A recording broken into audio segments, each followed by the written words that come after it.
Predictive analysis क्योंकि machine learning की से किया जाता है और अब हम क्विकली देखते हैं मशीन लर्निंग की कौन सी टाइप्स हैं और फिर इस कोर्स के अंदर जो भी हम कर रहे हैं इसके अंदर हम मशीन लर्निंग की कौन सी टाइप्स को डिस्कस करेंगे। तो we start with the type of machine learning. Machine learning actually three common types हैं। इसको तीन हिस्सों में तकसीम किया जाता है, किया जा सकता है। Number one the supervised learning type of machine learning, number two unsupervised learning type of machine learning, number third reinforcement learning. Quickly हम देखते हैं तीनों का क्या मतलब है। सुपरवाइज लर्निंग एक्चुअली उसके अंदर हमारे पास we always have some data. उसमें इसको हम कहते हैं ये हमारे पास ये डाटा पॉइंट्स हैं और इन डाटा पॉइंट्स के अगेंस्ट हमारे पास जो है वो कोरस्पॉन्डिंग उसकी आंसर्स भी होते हैं। इसको हम कहते हैं दीज आर दी लेबल्स। तो ये डाटा पॉइंट्स और लेबल्स जब हमारे पास अवेलेबल होते हैं तो इसको हम कलेक्टिवली दोनों चीजें जब हमारे पास अवेलेबल हो और इस दोनों को हम देखकर कोई एल्गोरिथम लिखना चाहें तो उसको हम कहते हैं कि ये सुपरवाइज लर्निंग का एल्गोरिथम है। यानी कि हमारे पास डेटा पॉइंट्स हैं, हमारे पास उसकी गिवन इनपुट है और जो आउटपुट है वो भी हमारे पास ऑलरेडी अवेलेबल है। तो पहले से इनपुट्स हैं, कुछ पहले से आउटपुट हैं। जिस तरह ये एग्जांपल एक घरों की जो टोटल प्राइस है उसकी एग्जांपल है कि अगर घर इतने फीट स्क्वायर बड़ा है तो इसकी टोटल प्राइस कितनी होगी। तो ये एक्चुअली ये हमें हमें ये बता रहा है कि अगर घर 1600 फीट स्क्वायर फीट है तो उसकी ये प्राइस है।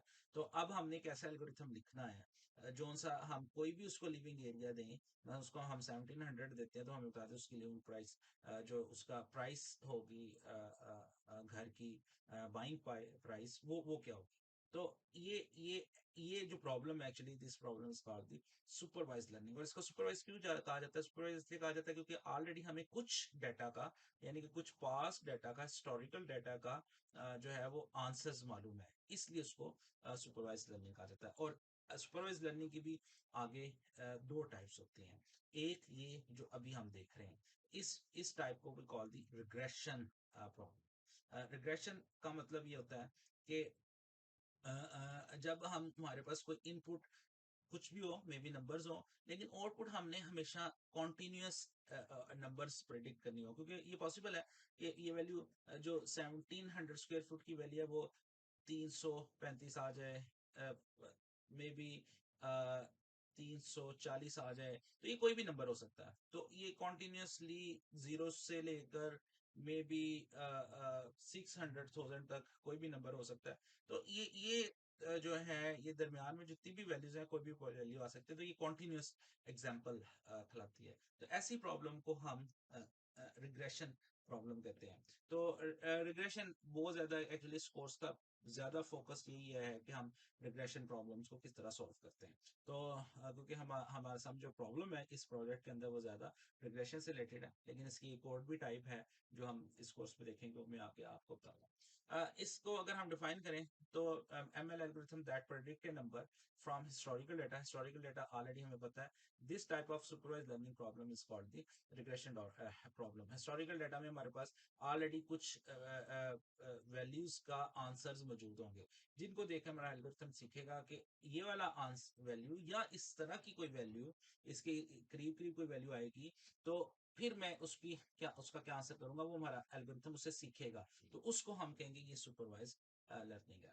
इस तरह सुपरवाइज लर्निंग की एक दूसरी बड़ी टाइप जो है वो क्लासिफिकेशन है। क्लासिफिकेशन के अंदर जो है वो हम लोग इस तरह करते हैं कि हमारे पास ऑलरेडी कुछ डेटा मौजूद होता है जो ऑलरेडी किसी ना किसी क्लासेस से बिलोंग करता है। यानी कि वो पहले से मार्क होता है। जिस तरह लेट्स से ये इमेज है, ये पहले से मार्क है, ये डक है। ये इमेज है, ये पहले से मार्क है, ये डक है। ये रैबिट है, ये पहले से मार्क है, ये नो नॉट डक है। और ये पहले से मार्क है, ये नॉट डक है। तो ये एक्चुअली हमारे पास लेबल्स हैं। और लेबल्स अभी देखें उसमें जो प्रीवियस प्रॉब्लम थी इसमें और उसमें फर्क ये है कि इसमें नंबर्स थे हमारे पास और इसमें हमारे पास जो है ना क्लासेस हैं। इसको हम कहते हैं क्लासेस हैं। अब इस केस में हमारे पास दो क्लासेस हैं, एक डक है और दूसरी नॉट डक है। तो इसमें सिर्फ दो ही वैल्यूज हैं। इसको हम कहते हैं, चाहे अगर इसका नाम नंबर ही भी हो, इधर जीरो डक के लिए लेट से जीरो रख लें और नॉट डक के लिए वन रख लें, तो एक्चुअली ये दो वैल्यूज हैं। इन दो को हम कहेंगे ये क्लास है।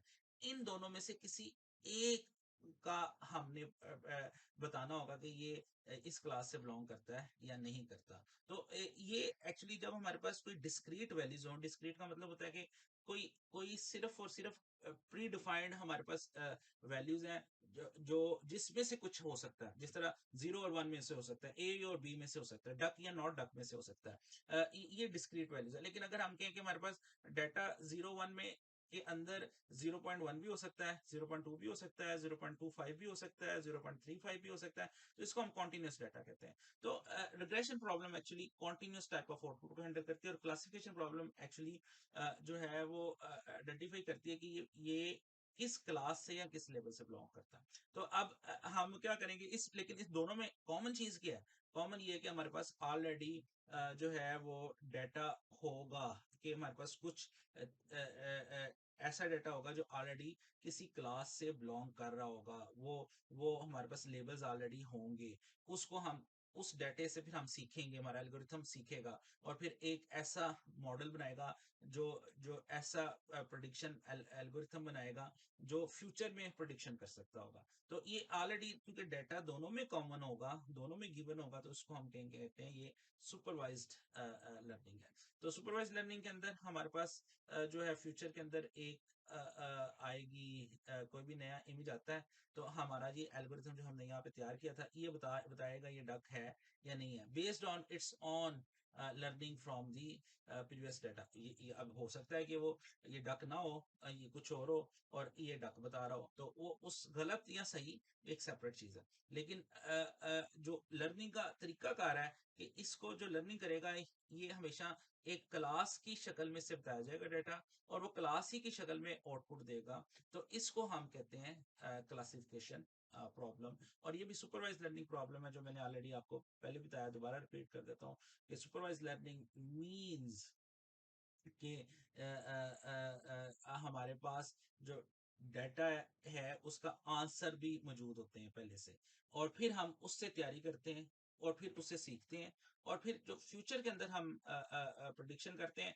उसका आंसर नहीं भी है, तो हमारा एल्गोरिथम जो है उसको प्रोडिक्ट करते हैं। इसी तरह अनसुपरवाइज लर्निंग, जो दूसरी मेजर टाइप है मशीन लर्निंग की, that is the unsupervised learning.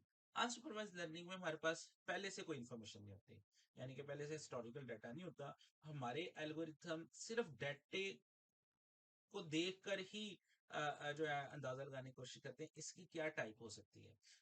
मिसाल के तौर पर यहाँ पे हमारे पास जो है, अच्छा मैंने अभी एक टर्म यूज किया, हमारे पास हिस्टोरिकल डाटा नहीं होता, ये ठीक नहीं है।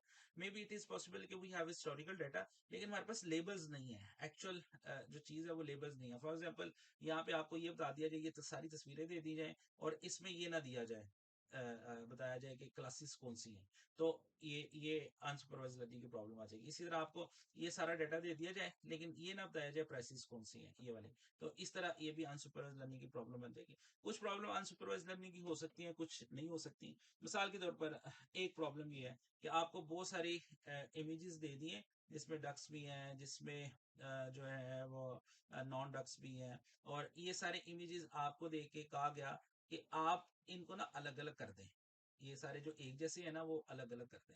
अब आपके पास इसके साथ लेबल नहीं लगा हुआ, इधर ये नहीं बताया हुआ कि ये डक है, इधर ये नहीं बताया हुआ ये रैबिट है, इधर ये नहीं बताया हुआ ये नॉन डक है, इधर ये नहीं बताया हुआ ये डक है, लेकिन इधर आपको सिर्फ डाटा दिया गया है, और डाटे की बेस पे आप इनको सेपरेट सेपरेट कर रहे हैं। तो ये प्रॉब्लम अनसुपरवाइज लर्निंग की प्रॉब्लम है, कि जिसमें एक्चुअली हमें मोस्टली जो प्रॉब्लम हम सॉल्व करते हैं that is the clustering problem.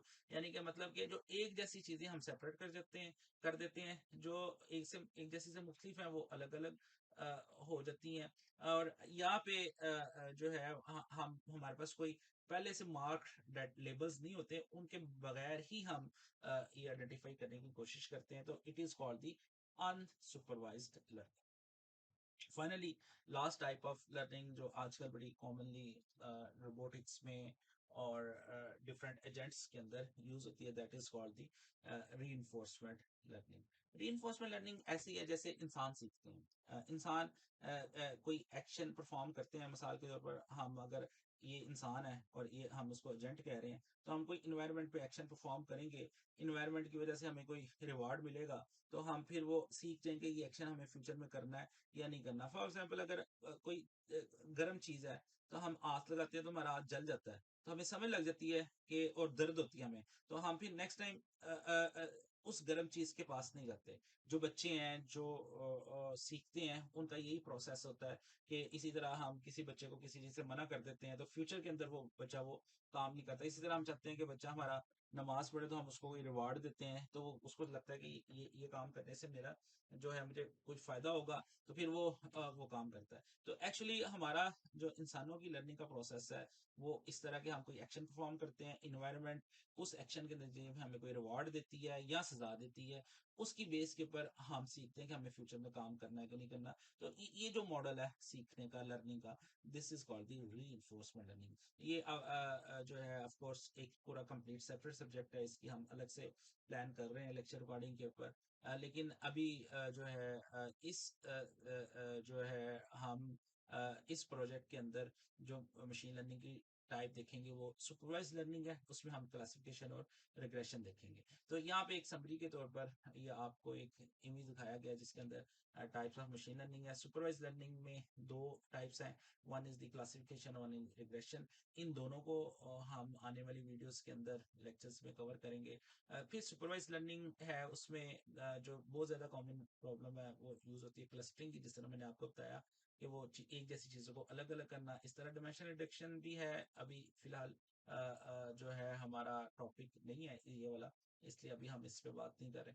उसके बाद रीइंफोर्समेंट लर्निंग है। रीइंफोर्समेंट लर्निंग की बहुत सारी जो है एप्लीकेशन है, गेमिंग, फाइनेंस, मैन्युफैक्चरिंग, ये भी बहुत इंपॉर्टेंट टाइप ऑफ लर्निंग है। रोबोटिक्स में बहुत ज्यादा यूज होती है। अभी जो हम प्रोजेक्ट नंबर 3 कर रहे हैं, इसके अंदर ये दो चीजें, supervise learning, classification, regression use होगी। ये दोनों जो है वो इस्तेमाल नहीं होंगी, और क्लस्टरिंग को भी हम नहीं देख सकेंगे इस कोर्स के अंदर। तो इसके लिए फ्यूचर में हम प्लान तो कर रहे हैं, लेकिन अभी के लिए हम सुपरवाइज लर्निंग में क्लासिफिकेशन, रिग्रेशन की प्रॉब्लम को सॉल्व करेंगे।